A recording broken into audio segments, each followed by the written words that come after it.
Well, winter is probably just about like most of them in the past, you know.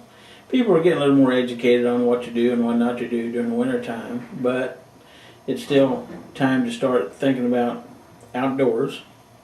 You know, one of the first things, like I had mentioned previously, check them water hydrants, especially the wall hydrants, make sure that the hoses were disconnected and everything, and if they weren't by any chance, you may want to go ahead and turn them on and then see if they got any leaks inside the house, because normally what happens, even though they're designated as a freeze-proof, they still have to be drained.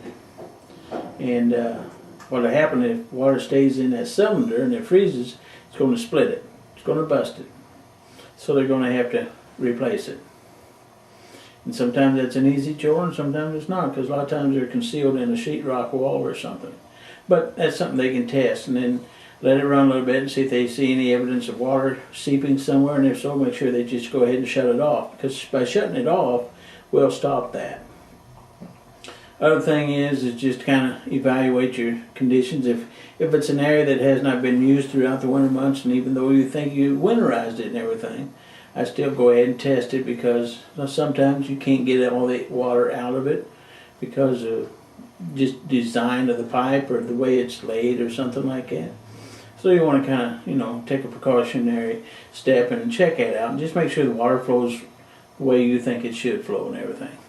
Anything like that, and you see an indication that there may be some water flowing over a floor or out of a wall or something, shut it off and call a plumber.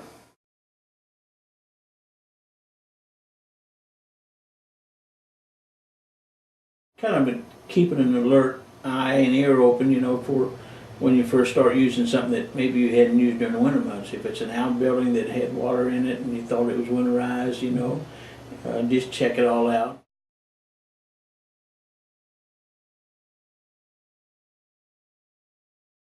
Good time, just we don't do heating work and everything, but it's always good to check your furnace filters, especially going into the spring and everything.